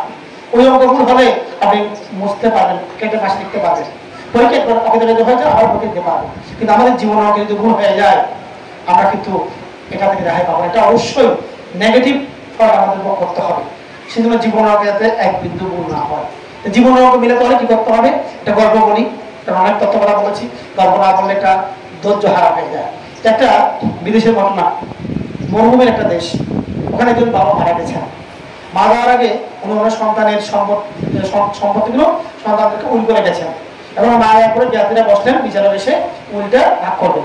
উইলের মধ্যে লেখা আছে একমাত্র পুত্র সন্তান, ওনার মোট সম্পত্তি যখন ভাগ করা হবে, সম্পত্তি যখন ভাগ করা হবে সেই মুহূর্তে ওনার সম্পত্তির 4 ভাগের 1 ভাগ পাবে ওনার পুত্র সন্তান, একমাত্র মেয়ে পাবে 5 ভাগের 1 ভাগ। পুত্র সন্তান পাবে যে অর্ধেক, মানে মোট সম্পত্তি অর্ধেক পুত্র সন্তান, মেয়ে পাবে যে 4, মানে কি 4 ভাগের 1 ভাগ। আর 5 ভাগের 1 ভাগ পাবে যে কি কর্মচারী, ওনার একমাত্র কর্মচারী বিশ্বস্ত ছিল, সে ভেবে লিখে উনি তো মারা গেছেন। এখন বিচারকরা মাথা মিলাতে পারতেন না, কারণ সম্পত্তি ছিল 19টা উট, কটা উট ছিল? 19টা উট ছিল সম্পত্তি, উট ছাড়া কিছু নাই। 19টা উটকে অর্ধেক করতে হবে, কাটতে হবে না? এখন অর্ধেক পাবে ছেলে, তো অর্ধেক করতে হলে তো 19টাকে তো 10টা 20টা হলে 10টা ভাগ করা যেত, 19টাকে তো অর্ধেক করতে হলে 9 18টাকে অর্ধেক কাটতে হবে। কিন্তু বিশেষ দর্শক দেখা ছিল আমার সম্পত্তি ভাগ করার সময় কোনো কাটাছেড়া করা যাবে না, কাটাছেড়া করা যাবে না, কোনো রক্তপাত হবে না, এভাবে ভাগ করতে হবে। এখন যারা বিচারক তাদের ঘাম জপতেছে, মাথা শুধু চুলকাচ্ছে, কোনো কেউ সমাধান করতে পারছে না। একজন ওদের এই অবস্থা দেখে একজন ভদ্রলোক বললেন, আপনারা তো অনেকক্ষণ সময় নিয়েছেন, কেউ সমাধান পাচ্ছেন না, আমরা পাচ্ছি না। আমি জানি পার্শ্ববর্তী গ্রামে একজন বিচারক আছেন, উনি এত দক্ষ, উনি অনেক কঠিন বিষয় সমাধান করতে পারেন, ওনাকে আমরা একটু এনে দেখি উনি করতে পারবেন কিনা। ওনার খবর দেওয়া হলো, উনি চলে আসলেন, উঠে করে একটা উঠ আছে, উনি হাতে খালে পেয়ে তো বাড়ির মধ্যে হাঁটেন, উঠে করে চলে আসলেন। আসার পরে বসলেন, উঠটা একদিকে রাখলেন, বলছে কি আমাকে দেখাও, ওনাকে দামপত্রটা দেখালো উনিটা। উনি বললেন পরে এই সমস্যাটা ওনার হচ্ছে না, কারণ 19টাকে ভাগ করতে হলে কাটাছেড়া করতে হবে, ওনার শর্ত হচ্ছে কাটাছেড়া করা যাবে না। তখন উনি বলেন ঠিক আছে আমি সমাধান করে দিচ্ছি। কিভাবে? 19টা এখানে ওগুলো কোথায়? এখানে আসো, আমি লোক আমারটা দিকে আনো, আমারটা দান করে দিলাম ওই মৃত ব্যক্তির পক্ষ থেকে, আমি দান করে দিলাম, এটা সহ কয়টা? 20টা। এখন 20টাকে অর্ধেক করলে কয়টা হয়? 10টা হয়। 10টা উনি নিয়ে ছেলেকে ডেকে বলে তোমার 10টা তুমি না। খুশি? বলে খুশি, অর্ধেক বেশি পাইছি, কাটাছেড়া করলে সামনে পাইতো, এখন তো 10 পেয়ে গেছে, খুশি হয়ে গেছে, তাহলে তুমি খুশি বসে থাকো। এখন মেয়েকে ডাকলো, তোমার বাবা তোমাকে এখন যে 4 ভাগে 1 ভাগ দিয়ে গেছে মূল সম্পত্তি, তাহলে মূল সম্পত্তি 1 ভাগ করার সময় 20টা, 4 5 20 হয়, তুমি 4 ভাগে 1 ভাগ করে 5টা নিয়ে নাও, সেও খুশি। আরো 5টা আছে, আরো কয়টা আছে? 5টা আছে 20টার মধ্যে। কর্মচারীকে রাখবো, তুমি এত অনেক কষ্ট করেছো, ওনার জন্য তোমার মনিব, তোমার কর্তা তোমার জন্য সম্পদ রেখে গেছে। মূল সম্পত্তি ভাগ করার সময় 5 ভাগের 1 ভাগ, 5 ভাগ করলে 4 ভাগ করি, 1 ভাগে 4টা করে হয়, ওনাকে 5টা থেকে 4টা দিয়ে দিলেন, কিন্তু ওনারটা পাশে রেখে ওগুলো ওই যেটা দিয়ে দিলেন, মানে কি 4টা দিয়ে দিলেন। তুমি খুশি তো? হ্যাঁ আমি খুশি, 4টা পেয়েছি, মেয়ে 5টা পেয়েছে খুশি, ছেলে বছর 10টা পেয়েছি আমি খুশি, 8টা থেকে গেছে। তুমি বললেন হে গ্রামবাসীগণ এখন 8টা থেকে গেছে, এটা কি করবো এখন? হয়তো কি আর করা, আমরা তো মিলাতে পারি নাই, আপনারা দান করেছেন বলে এই হিসাবটা মিলেছে, নানি মিলতো না। সুতরাং আমরা আমাদের সকলের পক্ষ থেকে এটা আপনাকে আবারও দান করে দিচ্ছি, যাতে আপনি বাড়িতে মানে কষ্ট করে যেতে না হয়, আরামে দিতে পারেন। এটা আমাদের পক্ষে আপনাকে দান করে দেওয়া। এটা দেখেন যখন অঙ্ক মিলে না তখন কি করতে হয়? ত্যাগ করতে হয়। ত্যাগ করলে কি হয়? জীবনের অঙ্ক মিলে যায়। 19টা যখন ভাগ করতে পারছেন, 1টা দান করে দিল, 20টা হয়ে গেছে, সমাধান হয়ে গেছে। তাহলে আপনারা আপনাদের জীবনে যদি শান্তি পেতে চান, সুখ পেতে চান, তাহলে জীবনে কি করতে হবে? ত্যাগ করতে হবে, সময় দিতে হবে। ত্যাগ করতে শুধু দান দানে গুজরাট করা, ত্যাগ বিভিন্ন রকম ত্যাগ আছে। এই যে বর্তমান বিভিন্ন পরিবারে স্বামী স্ত্রী কলহ হচ্ছে, স্বামী যদি স্ত্রীকে সময় ঠিক মতো না দেন ঝামেলা হবে, স্ত্রী যদি স্বামীকে সময় না দেন ঝামেলা হবে, পুত্রকে যদি আপনি মা বাবার সময় না দেন, আপনি টাকা আছে টাকা দিচ্ছেন শুধু, ছেলে কোথায় আছে কি করতেছে খবর নেন নাই, সে কিন্তু বিভিন্ন ঝামেলায় পড়ে যাবে, অনেক খারাপ কিছু চলে যাবে। তাহলে ছেলেকে সময় দিতে হবে। এই যে আজকে আমাদের অতিথিরা আসছেন, এখানে একজন আদাবাড়ি থেকে মনে হয় আসছেন উপাসক, তাহলে ওনাকে আহ্বান করা হয়েছে, উনি কিন্তু আদাবাড়ি থেকে সময় দিতে আসেন নাই, আসছেন। কেন আসছেন? ছোট বাচ্চাদের একটা পরিষদ, ভারতের একটা বিহার, ভারতের সবকিছু মিলে উনি আসছেন। হ্যাঁ, তাহলে এখন উনি সময় দিয়েছেন, এখানে ওনারাও সময় দিয়েছেন, আপনিও সময় দিয়েছেন, আমিও সময় দিয়েছি, নাকি নয়? আজকে ভারতে আমাদের সব বিহারকে খাওয়াতে দীর্ঘ কয়েক বছর, অনেক বছর, আমি তো 15 বছর থেকে ওনাকে দেখছি, এর আগে অনেক কয়েক বছর থেকে আসলে আমি ঠিক জানি না সময়টা। তাহলে উনি এখানে আমাদেরকে সময় দিচ্ছেন, আপনাদের কেউ ওনাকে সময় দিতে হবে। এখন যেটা হয়, দোকানে দোকানে বসে আমাদের উপাসকরা কি করে, চা খায় আর বিভিন্ন মার্কেট টপিক নিয়ে আলোচনা করে, যেগুলো দিয়ে কোনো সমাধান হয় না। আমি আগে ইউটিউবে সংবাদ দেখতাম, এখন ওটা টোটালি বন্ধ করে দিয়েছি। আগে আমি বিবিসি খবর শুনতাম প্রথম, এগুলো টোটালি বন্ধ করে দিচ্ছি। কারণ চিন্তা করলাম এগুলো তো আমি কোনো সমাধান পাচ্ছি না, ওগুলো শুনলে মনটা খারাপ হয়, ওখানে মারা গেছে, মনটা খারাপ হয়ে যায়, কিন্তু আমি তো কোনো সমাধান দিতে পারছি না। এটা সেজন্য আমি সেগুলো না করে আমি বই পড়বো, মোবাইলে সফট কপি আছে ওগুলো করি, অথবা হার্ড কপি আছে ওগুলো বই পড়বো, অথবা আমি আমার জ্ঞান চর্চা করবো। আমি কি করতে পারি, আমার প্রতিষ্ঠান, শিক্ষা, আমাদের যেগুলো আমার বৃক্ষ সংঘ আছে তাদেরকে গাইড রেখে এগুলো আমি পাবো, এগুলো আমি কাজ করতেছি। কারণ ওই ইউটিউবের এগুলো নিউজ দেখে আমার কিছু কিছু হচ্ছে না, ওগুলো দেখে মজা হচ্ছে, সমাধানটা আমি কিছু পাচ্ছি না। তো সেগুলো তো আমি বেরিয়ে আসছে এখন। আগে এগুলো সময় আমি দেখতাম, কিন্তু এখন সব বাদ দিয়ে ফেলেছি। তাহলে সময়টা আমাকে দিতে হবে কোথায়? আমাদের জমাকে দিতে হবে, নিজেকেও দিতে হবে, সবাই নিজেকে সময় দিতে হবে। এখন মনে করেন আপনারা অনেকে আছেন এত বেশি উদয় হয়ে গেছেন, নিজেকে সময় দিচ্ছেন না, ওটাও সমস্যা। এখন নিজের দেহের মধ্যে কি হচ্ছে খেয়াল করতেছেন না, খারাপ লাগতেছে, উপেক্ষা দিচ্ছেন, পরে সময় একটু অসময় 10 মিনিট মেডিকেলে গেলে বলছে আপনার এই রোগ হয়ে গেছে, সেরকম হয়ে গেছে, ডায়াবেটিস হয়ে গেছে, বিশাল একটা অ্যামাউন্ট খরচ হচ্ছে, ইন্ডিয়া যাও ডক্টর টাকা খরচ। তাহলে সময়ের কাজ সময়ে করতে হবে। এক ফোরে সেলাই করলে এক ফুট দিয়ে সেলাইটা হয়ে যাবে। আপনার কাগজ ছিঁড়ে গেছে, চোখটা কিনছি, আপনি অপেক্ষা করেছেন, একটা কাজ করতে গেলে লম্বা টান খেয়ে একদম বড় একটা ছিঁড়ে গেছে, সময় বেশি লাগবে, সুতাও বেশি লাগবে, সবকিছু বেশি। তাহলে যথাসময়ে কাজ করতে হবে, সময় দিতে হবে। তাহলে জীবন যদি শান্তি পেতে চান কি করতে হবে? সময় দিতে হবে, দান করতে হবে, শিল্পায়ন করতে হবে, ক্ষমতা করতে হবে, সবকিছু ঠিক মতো করলেই শান্তি আসবে। শান্তি আসবে, সেজন্য বলবো আপনারা আমাদের বাচ্চাদেরকে সময় দেবেন, খেয়াল রাখবেন, শ্বশুরকে সময় দেবেন, মা বাবাকে সময় দেবেন। অনেক পুত্রবধূ আছে মা বাবাকে সময় দিচ্ছে না, অনেক পুত্রবধূ আছে, হ্যাঁ, মানে কি ছেলেদেরকে সময় দিচ্ছে না। এখন স্ক্রিনের মোবাইলে যুগ এসে গেছে, মানে অল্প ফল ভিতর দিয়ে ফল আছে এদিকে সরিয়ে দিতে হতে সরে যান। হিন্দি মানে ইউটিউব আর ফেসবুক টাইম শেষ, তারপর করে জোরে কি অবস্থা। এইভাবে হয় না।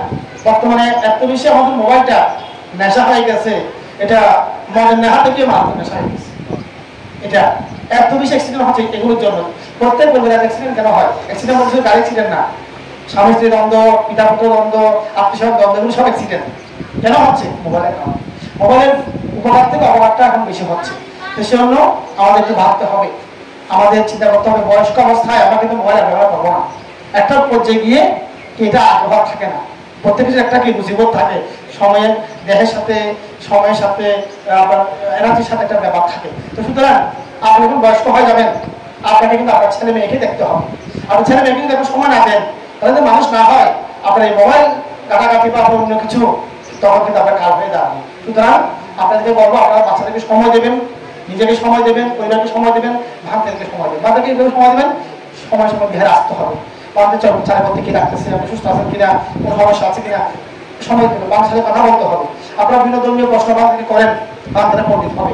আমাদের ধর্মদার বান্ধে ধর্মপুরের, উনি তো ইন্ডিয়াতে মারা গেছেন, ধর্মদার সম্রাট ছিলেন। উনি এত মহাপণ্ডিত কেন হয়েছেন জানেন?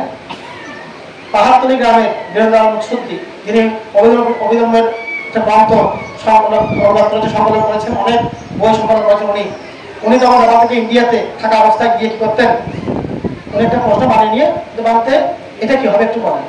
আচ্ছা ঠিক আছে, বলতে আপনি এক রাত সময় আছে, কালকে আমি জিজ্ঞেস করবো। এখন বাড়িতে উত্তর দিতে গিয়ে এই বই কাটে করতে করতে এটা ভাই করে ওনাকে বলে। উনি তারপর 8 দিন 8টা প্রশ্ন নিয়ে যান। এইভাবে উনি প্রশ্ন করতে আমাদের সেই মানে ধর্ম হয় নাই, উনি এক ছোট বান্ধব ছিলেন আর কি। উনি ওনার উত্তর দিতে গিয়ে ওনাকে করতে উনি এত পণ্ডিত হয়েছে, ওনাকে মহাপণ্ডিত বলে দিচ্ছে ভারতীয় সরকার, রাষ্ট্রপতি পুরস্কার দিয়েছে ওনাকে, এত পণ্ডিত হয়ে গেছেন প্রশ্ন করার প্রেক্ষিতে। তারপরে যদি ড্রাইভাররা বিহারে এসে ধর্মীয় প্রশ্ন করেন, বান থেকে বাধ্য হয়ে কি করতে হবে, বই পড়তে হবে, অনলাইনে হবে, খুঁজতে হবে। হ্যাঁ, আমাদেরকে বিভিন্ন অনেক বসে মোবাইলে প্রশ্ন লিখে হোয়াটসঅ্যাপে বা পেজের মধ্যে লিখে, তারপর যদি এটা আমার মেমোরিতে না থাকে, আমি টিভির থেকে আমাকে বাইর করতে হয়। সব টিভির তো আমার মুখস্থ নাই, বাধ্য হয়ে আমাকে কি ভক্ত হয়, গবেষণা করতে হয়। একটা বিষয় আছে, এটা বইয়ে পড়ছি কিন্তু আমি বুঝতে পারলাম, আমার জ্ঞান অবস্থা এটা নিয়ে জ্ঞান করে ভাবতে হয় কি হতে পারে, মন স্থির করে ওটা কিভাবে আমি যুক্তি বুঝাবো নাকি, এইভাবে করতে গিয়ে আমাদের এটা উপকার হচ্ছে। সেটা আপনাদেরকে বলবো, আপনারা রাজনীতি টপিক নিয়ে আমাদের সাথে কথা বলার দরকার নেই, আর টপিক নিয়ে বলার দরকার নেই, ধর্মীয় টপিক নিয়ে কথা বলেন, ধর্মীয় প্রশ্ন করেন, আপনারা পণ্ডিত হয়ে যাবেন। হ্যাঁ, আপনাদের এটা উচিত আমাদেরকে প্রশ্ন করা, যাতে আমরা পণ্ডিত হই। কারণ আমরা এখন অত বড় পণ্ডিত হতে পারি না, কারণ আমাদেরকে এরকম প্রশ্ন কেউ করছে না বলে। ওভাবে সময় দেবেন, আপনি চাই প্রত্যেকদিন খবর নেন, এভাবে করেন এবং কৃতজ্ঞতা প্রকাশ করবেন। যারা উপকার করে তাদের উপকার শেয়ার করতে হবে। কিন্তু আমাদের ভারতের জীবনটা, আমাদের জীবনটা অনেক কষ্টের। আজকে আমি কাজে চলে গেছি যে বাসাতে, ওখানে অনেক আত্মীয় ঘুমাতে অনুষ্ঠান রাত হয়ে গেছে। তারপর এখানে আমার খুব ক্লান্তি লাগতেছে, তারপরও আমরা ভাজন গিয়েছিলাম, ওনাদের চেহারা দেখে ওনাদেরকে বলছি যে তোমরা ফিরে থাকো, আমি তোদের সামনে নিয়ে যাবো। মানে যারা আমার সাথে থাকা যায়নি তাদেরকে সিলেক্ট করলাম। ওখান থেকে আমার সাথে বললাম যদি বিশিষ্ট সমাধান থাকে সমাধান আপনাদের তো আবার সমাধান করতে হবে না। 8টা মান থেকে বললাম তোমার তো মৈত্রী আছে, তোমার তো মৈত্রী দাও না, মানে আমাকে দেখতে চলো না, ওকে বলো, মানে ওকে থেকে ওনাকে নিয়ে আসছি এই বান্ধবটাকে, ওনার মৈত্রী দিচ্ছি তো সেটা ওনাকে মনে ওঠা বলে নিয়ে আসছি। অন্যবার দিয়ে চেহারা দেখে ওনারা ক্লান্ত হয়ে গেছেন, যে রং চলে গেছে, তারপর দিন আবার আসছে। আমার বড় 3টা বাজে ওটা রং চলে গেছে, ওখানে প্রিপারেশন করছি, ওটা কাবার পরে এসে এখানে প্রোগ্রাম ছিল, ওটা করে আবার কাল ওখানে গেছি, ওখান থেকে আবার এখানে আসার আগে একটা শুক্রবার ছিল, আবার ওখানে সকালে বসছে, সব কিছু গরমে ক্লান্ত হয়ে গেছে। কিন্তু আমি ক্লান্ত হই নাই, আমি কিন্তু অ্যাক্টিভ আছি, কারণ আমার কর্তব্য। আমি এখন যেহেতু বিষয়বস্তু হয়েছে, ধর্মপুরী হিসেবে আছি, আমাকে নির্দিষ্ট করে আমার নাম বলে করেছে, আমার তো হাত দেখা সুযোগ না, ওনার হাত দেখাতে পারে আমাকে, আমার ক্লান্ত লাগতেছে, আমি ঠিক আছে বিশ্রাম করবো, কিন্তু আমি কাউকে বলতে পারি না যে আমার ক্লান্ত লাগতেছে। এটা একটা প্রেশার। আমাদের দিনের 4টা পর্যন্ত প্রোগ্রাম করা দিতে হয়, শুক্রবার সংবাদ বিভিন্ন কিছু প্রোগ্রাম মিলে 4টা পর্যন্ত 5টা পর্যন্ত করা দিতে হয় সময়। হ্যাঁ, তাহলে এই যে আমরা করছি, আজকে একটু বিশ্রাম আমি শোয়ার সুযোগ পাইনি, এখানে ছোট সামানটা বাবা কল দিচ্ছে এখান থেকে, আমি সারাদিনটাই আসি না, তখন আমার তারপরে এসে শুরু করবো, আসেন না আর আমি কাজ দেখান, যখন কাজ চলতেছে বয়সে আমি না চলতেছে, তখন আমি ওখান থেকে এসে কাজে দেখা দিচ্ছি এবং এখানে এসে মোবাইলে কাজের কথা বলতে হচ্ছে, সবকিছু খাওয়া দিতে হচ্ছে। এত পরিশ্রম আমরা করে যাচ্ছি বান্ধবরা, আমাদের মাথায় করে গেছেন, এটা মূল্যায়নটা একটু বুঝতে হবে। আমরা কিন্তু একসময় আমরা বয়স্ক হয়ে যাবো, তাহলে বুঝতে হবে যে ভাবনা যে আমাদের জন্য কষ্ট করতেছে, আমরা কি করতেছি। সেজন্য কোনো ভান্তের বিরুদ্ধে ফেসবুকে কোনো কিছু লেখার দরকার নাই, কোনো ভান্তের কে অপমান করার দরকার নাই, লাঠি করার দরকার নেই, কোনো কিছু না হয়। কারণ আগুন নিয়ে খেলা করা ভালো না। মেহেন্দ্র বস্ত্র বলা হয়েছে, একজন ভাগ যদি কোনো কারণে কিছু শিল ভঙ্গও করে, আমাদের মতো 5টা শিল বলা যায় নাকি নয় মনে থাকে, আমাদের 227টা শিল আছে, মূর্ষির মতো 227টা শিল, ইন্দ্রিয় সঙ্গে সবকিছু মিলে এগুলো অনেক লক্ষ কোটি হয়ে যায়। এখন 200টা শিলটাও কি মনে থাকার জন্য বলতে কি করেছেন, প্রতি 15 দিন পর সংগ্রহ করার জন্য 4 জন বা প্রাথমিক থাকলে সীমা গল্পকে প্রাথমিক কাপড়ে করতে হয়, সেটা আমরা যোগ দিতে করি, আমরা 10-12 থাকি সেজন্য করি, ওটাও কি প্রতি মনে থাকার মতো। 200টা শিলের মধ্যে অনেক শিল ছোটখাটো শিল যেগুলো আছে ওগুলো কি ভেঙে যায়, সেগুলো ওগুলো আবার শুদ্ধ হওয়ার জন্য বুদ্ধকে কৃষ্ণা দিয়েছেন, আমাদেরকে ওয়াইফ দিয়েছেন, বিভিন্ন কিছু স্থল আছে শুদ্ধ হওয়ার জন্য, ওগুলো আমরা করি। তো আমাদের 5টা মাত্র শিল হাতে গোনা, আপনার তাও একটা কথা পাচ্ছেন না নাকি নয়, এখানে কেউ বলতে পারবে, কেউ বলতে পারবে না আমি নিখুঁতভাবে বংশপালন করছি, বলতে পারবে না, আমি জানি। কারণ আমার বাবা শিক্ষক ছিলেন, বিনাজুরি বার্তা ছিলেন, উনি খুব সাথে জীবনযাপন করতেন। আমাকে উনি বললেন, আমি মাথা হাত করে আমাকে বলছে ভাবতে, আমি 50 শিলের মধ্যে একটা শিল নিয়ে খুব ঝামেলা আছে, মাসে একবার হলে আমার বঙ্গ হয়, মাসে একবার, এত মানে আন্তরিক থাকার পরে বঙ্গ হয়। আমি কেন বঙ্গ হয়, 4 নাম্বার ওই মিথ্যা শীতে বঙ্গ হয়ে যাওয়া 4 নাম্বার, তাহলে কেন তাদের মানতে টেয়ারলাই আছে টেয়ারলাই ওরা আমি খুঁজে ভালো টেয়ারবা তাহলে দিলাম মধু দিলাম বলতে টিয়ার মধু মানে ডেট দিয়ে 5 তারিখ দিলাম না 10 তারিখ 15 তারিখ উল্টা আর কি খুঁজছে উড়ার গান আনলে তাদের মধ্যে এখন মারবো ঠেকা দিয়ে করে হতে আরে বহাদে এখন অবাই বহাদে অদিত্য জানাও তুমি মানুষ নেন দিউ খা তাদের মধ্যে টেয়ারলাই বলি আপনি বহন তিনটা আমরা ভারী দেখি তো হচ্ছে কিনতে টিয়ার দিয়ে এখন ক্যাঙ্গেল হইতো না ক্যাঙ্গেল দেখি তাহলে টিয়ার তাহলে হইতেন সবাই হাফি না হাফি না কেন ঘুরে ঘুরে তারপরে হয়তো একটা হাফি দেখে নিতে আমার জানা তবে বাধ্যই নয় যে আপনার একদিন বিশুদ্ধ হওয়ার মাসে একবার অথবা 2 মাসে একবার এরকম করি মাসে ভিতরে একবার বিরোধ রাখতে পারলে কিন্তু সত্যি না পাঠাঙ্গে এরকম বলে জানি এটা একটা উদাহরণ দিলাম সত্যি বলে যে কোনো দরকার নাই তাহলে সেই প্রেক্ষাপটে আপনার যে ব্যবসা করেন তখন মিথ্যাটা মতো হচ্ছে চাকরি করেন ফি বাড়ানোর জন্য চাকরি বাড়ানোর জন্য ছুটি ম্যানেজ করার জন্য আপনাদের কি করতে হচ্ছে মিথ্যা কথা বলতে হচ্ছে হ্যাঁ আজকে আমি বাড়াতে গেছি আমার দেয়ালি ভক্ত চাকরি করে শহরে ও চলে আসে কাপে তো আমি তুই কিভাবে আসছো হয়তো আমাকে হয়ে দিই আমি বোধই জামা দিলে এখন যখন করবো এন্টার হয়ে মতো মিশ্রিত হয়ে যদি হয়তো এত লোকের জন্য তখন বলে আমাকে করতে শিখে যাবে সবাই হবো হয়তো সারে এত লাভাতে মিশ্রিত হওয়া করছে মানে যুগ এমন হয়ে গেছে মিথ্যা চিন্তা ভেঙে যাচ্ছে তাহলে আপনারা পর্যন্ত নিকটের মাঝে ভালো করতে পারছেন না আমাদের ভারতের ছোটখাটো শিল্পবঙ্গ হবে বুদ্ধ জানতেন বলে ওগুলো কি বিধানগুলো দিয়েছে বুদ্ধ হওয়ার জন্য বিধানগুলো দিয়েছেন সেজন্য আপনাদেরকে বলবো ভারতের গোলাপটাকে দেখেন একটা গোলাপে কি আছে কাটাও আছে গোলাপও আছে গোলাপের বিশাল অংশ সুন্দর সুগন্ধ কিন্তু ছোট্ট একটা কাটা নিচে থাকে তদ্রুপ আমাদের আপনাদের প্রত্যেকের মধ্যে ভালো আছে খারাপও আছে তবে আপনাদের ভালোটা বেশি খারাপটা হচ্ছে একটু যেমন আমি খুব রাগ যেটা সত্যি কথা আমি এত রাগে ছিলাম যে আমার নাকের মধ্যে মশা দেখো এরকম মানে দরে গেলা চেষ্টা করতাম দাওয়া দিতাম কিন্তু এখন আজকে চুপ করে থাকি বন্ধুও আমাদের রক্ত হাতে দাম দিলাম এভাবে বলার চেষ্টা করি মানে কন্ট্রোল করতেছি নিজেকে আস্তে আস্তে তাই এখন পরিবর্তন হতে হবে আমরা জন্মগত মানে বসা রাগি বলে গরম বলে ওইভাবে বসে থাকলে হবে না পরিবর্তনটা আনতে হবে কারণ পরিবর্তন না আনলে আমরা মানুষ হিসেবে আমরা নিজেকে প্রস্তুত করতে পারবো না সেই জন্য বুদ্ধ ধর্মটা হচ্ছে কি পরিবর্তনের জন্য বুদ্ধ দিয়েছেন আমরা চেষ্টা করছি ভালো হওয়ার জন্য দিতে আরো ভালো হওয়ার জন্য কিন্তু আমাদের স্কুলটা দিতে হবে এখন আমাদের জায়গারা যেভাবে আমাদের মানুষের পিছনে লেগেছেন ফেসবুকে যেভাবে দেখে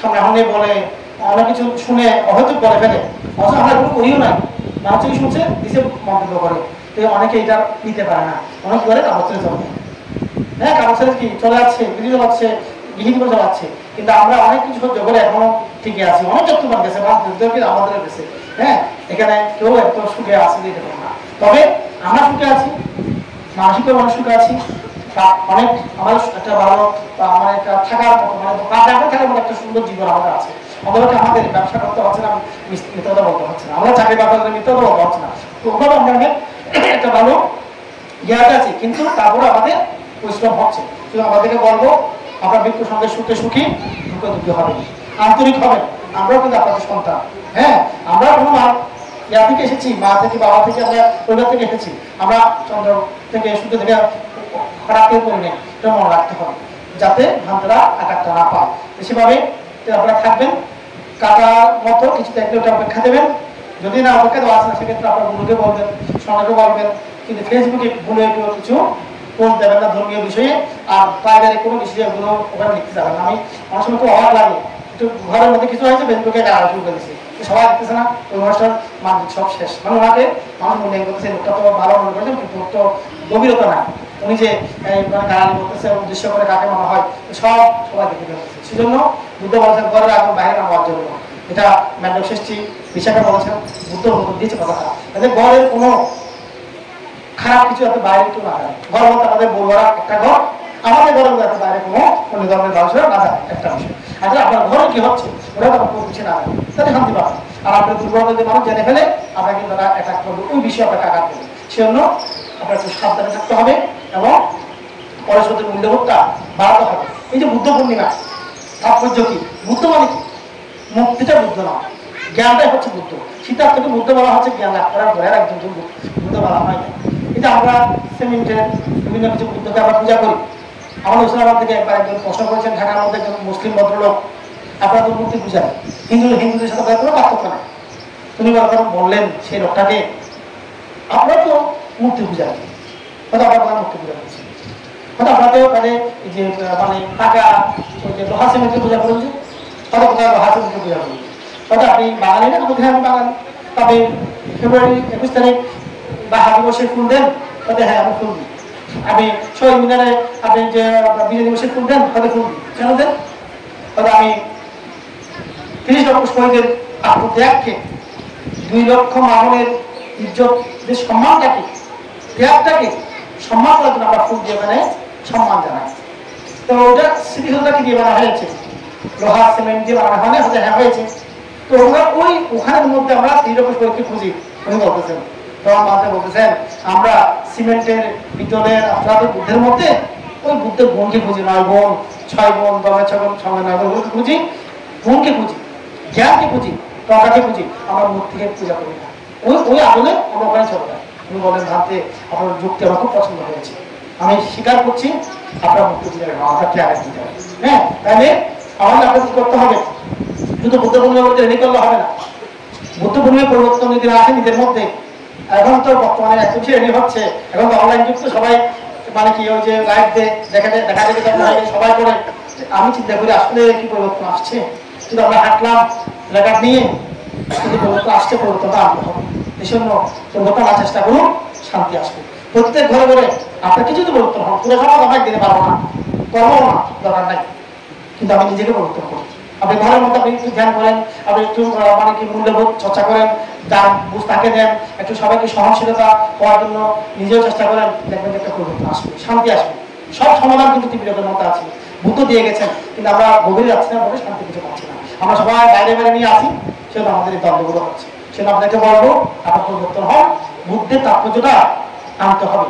বুদ্ধের জন্ম অরণ্যে, হ্যাঁ, বুদ্ধের বুদ্ধরা অরণ্যে, বুদ্ধের মহাপ্রভুর কোথায়? অরণ্যে, সাবিককে নিচে। এই বাবা এটা গভীর অরণ্য ছিল একসময়, আমার ভগবান যখন ছিলেন এটা অরণ্য ছিল, এত বেশি গর্ত ছিল না কাছে, কিন্তু এখন হয়তো অনেক কাছে এসেছে। তাহলে এই অরণ্য থেকে শিক্ষা নিতে হবে, গাছ থেকে শিক্ষা নিতে হবে। গাছ আমাদেরকে শিক্ষা দিচ্ছে, সারা বছর ত্যাগ শিক্ষা দিচ্ছে, অক্সিজেন দিচ্ছে আমাদেরকে, গাছ পালা সবকিছু সবকিছু দিয়ে আমাদেরকে বাঁচিয়ে রেখেছে। আমরা তাদেরকে শিক্ষা গ্রহণ করে আসবো। এভাবে বুদ্ধকে আমাদের মধ্যে স্থাপন করলেই বুদ্ধ পূর্বে তাৎপর্যটা হবে, না হলে শুধু আমরা বাটা বাটা বক্তব্য দিলে হবে। সেটা আপনাকে বলবো, আপনারা ধ্যান করবেন, বাচ্চাদেরকে ধ্যান করাবেন।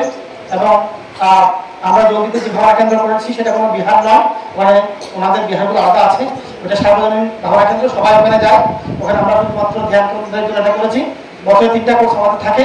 আমাদের যাদের ছেলে মেয়ে আছে, বেশি করে ছেলে মেয়েদেরকে ধ্যানে বসাবেন, কারণ তারা যদি ইন্টারমিডিয়েটের পরে যায় ওদেরকে আপনার করতে পারবে না, এর আগেই বসা দিতে হবে। তারপর সেই জন্য ডিসেম্বরের লাস্ট সপ্তাহ 25 ডিসেম্বর থেকে 31 ডিসেম্বর পর্যন্ত একটা বাংলা কোর্স করি শুধুমাত্র ছেলে মেয়েদের জন্য। তবে সেখানে গার্জিয়ানও বসতে পারে, এবং আমাদের ওখানে মেয়েরা আলাদা থাকবে, ছেলেরা আলাদা থাকবে, আলাদা বাথরুম সব আলাদা আলাদা।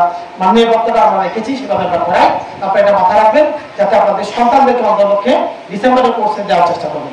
আর যারা আপনারা চাকরিজীবী পেশাজীবী আছেন, কর্মজীবী আছেন, আপনারা ঈদের দুইটা বন্ধ আছে, 3 দিনের বন্ধ। সরকারি মেইন বন্ধটা আমরা কোর্স 7 দিনের করি, তবে যারা কর্মজীবী ছুটি পায় না, 3 দিন পায়, তাদেরকে 3 দিনের জন্য আমরা অ্যালাউ করি।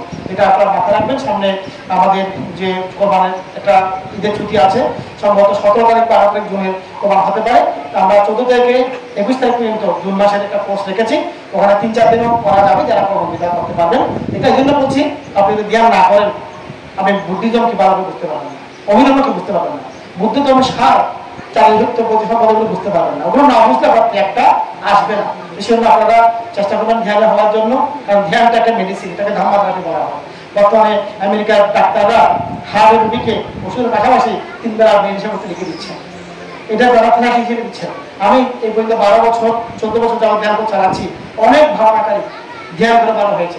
আমার একজন বাসিকা বলছে আমার 3 বছরের মাঝখানে ব্যথা, ধ্যান কোর্স করার পর 3টা কোর্স করতে আপনার কাছে এখন আর কোনো পেইন নাই। একজন বসিকা, আমি একটু সরকারি প্রধান শিক্ষক হাই স্কুলের ছাত্রানিয়া, আমাকে বলছেন ভাবতে আমার আইবিএস সমস্যা ছিল, অর্থাৎ ওনার বিকার প্রায় বছরে পেখানা যেতে পাঠানো হয়, বিকার হবে। উনি খুব কষ্ট পেতেন, কারণ স্কুলে জব করে কষ্ট খারাপ করে বাচ্চা দিতে আমার খুব ঝামেলা। উনি ধ্যানে এসেছেন, একটা কোর্স করেছেন, বাংলা কোর্স করার পরে উনি ওগুলো ধ্যান করতে গেছেন, ওই পেইনটা ওগুলো নিয়ম শিখে দিয়েছে ওভাবে করেছেন।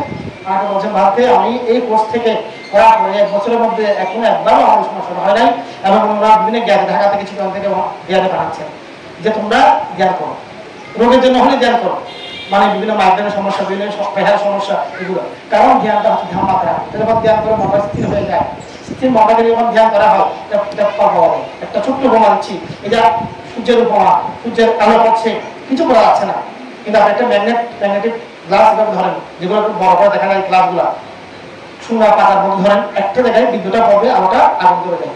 ছোট্টবেলা এটা খেলতাম, ওগুলো কাগজ দিয়ে আগুন ধরাতাম, মানে ম্যাগনেটিক যেটা গ্লাস বলা হয়, বড় করে দেখা যায় গ্লাস থেকে আপনি ধরেন, সূর্যের আলোটা একটা জায়গায় পড়বে, আগুন ধরে যায়। তবে এমনি আগুন ধরে না, কিন্তু একটা জায়গায় সূর্যের আলোকে যদি ফেলতে পারেন, আগুন ধরে যায়, শক্তি তৈরি হয়। আমাদের মনটা কি শুধু বিক্ষিপ্ত হারে ঘুরতেছে, এখানে এখানে ঘুরতেছে, শক্তি নেই।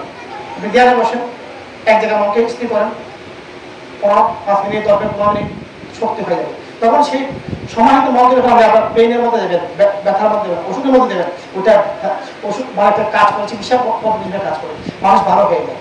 সে জন্য আপনাদেরকে বলবো, আপনারা অনেক টাকা খরচ করছেন ডাক্তারের পিছনে, প্রত্যেক পরিবারে 3-4-5 টাকা এখন লাগে, রুগী নাই কোনো পরিবার নেই, প্রায় মাসে মাসে চেক আপ মানে ডাক্তারের কাছে হয়, এরকম অবস্থা খারাপ, বিশাল অর্থ আছে একমাত্র চিকিৎসার পিছনে। তো আপনাদেরকে বলবো, আপনার অর্থটা অপচয় না হয়, আপনাদের ছেলের কাম ফেলা অর্থ অপচয় না হয়, সেটাকে ধ্যানটা শিখেন, ধ্যানটা করেন, যাতে অন্তপক্ষে 100 লাখ টাকা চিকিৎসার পিছনে না খরচ করে আপনার হাতে 20 লাখ খরচ করে আপনি ভালো থাকতে পারেন। কারণ ধ্যানটা আপনার রোগটাকে অনেক কম করে নিয়ে আসবে। সেজন্য এটাকে ধর্ম থেরাপি বলা হয়, এটাকে মানে ধর্ম থেরাপি হিসেবে আপনাকে ভালো রাখবে, মনো ভালো রাখবে, দেহ ভালো রাখবে। সেটা আপনাদেরকে ধ্যান করার জন্য উৎসাহিত করছি। আর বাচ্চারা যেখানে যারা পড়ায় তাদেরকে বলবো যাতে ধ্যানে বসানো হয়। আমরা ওখানে প্রতিদিন তাদের মানে প্রত্যেক ক্লাসের মধ্যে 5% ধ্যান করায়, তারপর ওদেরকে পড়ায়, এবং কিছুক্ষণ ঘোষণা করায়, এভাবে করায় বিভিন্ন জাতকের বা বিভিন্ন ধর্মীয় যে কথাগুলা তাদের মন পরিবর্তন করবে, মা গুণ কি, বাবা গুণ কি, পিতৃ গুণ কি, এগুলো বোঝায়, যাতে তাদের মূল্যবোধটা সৃষ্টি হয়। এভাবে আপনারা চেষ্টা করবেন। আমি যারা এই পরিষদ যেটা আছে ধর্মীয় শিক্ষক, তাদেরকে আন্তরিকতার সাথে কৃতজ্ঞতা চিত্তে প্রদান করছি। আমাদের অতীতে যারা এসেছেন তাদেরকে প্রদান করছি, তারা পাশে থাকেন। আমরা ভারতের ধর্মীয় যে সাপোর্টটা বুদ্ধি পরামর্শ যারা আমরা দেবো, আমাদেরকে আপনারা যদি লাগে, আমরা আছি আপনাদের সাথে, আপনারা এগিয়ে যান। আমরা সবাই মিলে যাতে এই মানে এই বাংলাদেশে আমরা অল্প মুষ্টিমেয় বলুয়া আমরা সামনে দিকে যেতে পারি, সমস্ত মানে অপূর্ণতাকে পূর্ণ করতে পারি। এভাবে আপনারা থাকবেন। যাই হোক, আজকে বুদ্ধ পূর্ণিমার যে উদযাপন 1-2 দিন পর হয়ে হচ্ছে, এটা আপনাদেরকে সাধুবাদ জানাচ্ছি। এই লক্ষ্যে আজকে কিছু কথা বলার সুযোগ হয়েছে। তবে মেন কথা হচ্ছে আমাদের আস্তে আস্তে প্রবৃত্ত হতে হবে, আমাদের লোক কমাতে হবে, গোসা কমাতে হবে, মান অহংকার মোহ মিথ্যাষ্টি কমাতে হবে, তাহলে আমরা শান্তি পাবো, নাইলে কোনোদিন শান্তি আসবে না। তাদের প্রত্যেক লোকের জন্য হোক, চায়ের ক্ষেত্রে জ্ঞান পূর্ণ হোক, ধ্যান উদ্দেশ্য জ্ঞান পূর্ণ হোক, নির্মাণের ক্ষেত্রে হোক, এই জন্য প্রদান করছি। আমার সত্যের ভান থেকে আমার আয়ু প্রদান করছি, উনি দীর্ঘায়ু হন, নিরোগ হন, উনি যাতে শতায়ু লাভ করে এই বিহারে এই গ্রামবাসীকে সমাজকে রক্ষা করে দিতে পারেন, আগের মতো রক্ষা করে যেতে পারেন। সেই জন্য ওনার প্রতি বিনম্র বন্দনা সহকারে প্রদান করে সঙ্গে প্রতি বন্দনা জ্ঞাপন করছি। যারা আয়োজক সবাইকে প্রদান করে গ্রামের বিহারের সেটিতে প্রত্যাশা করে আমার ধর্ম আলোচনা এখানে সমাপ্ত করলাম।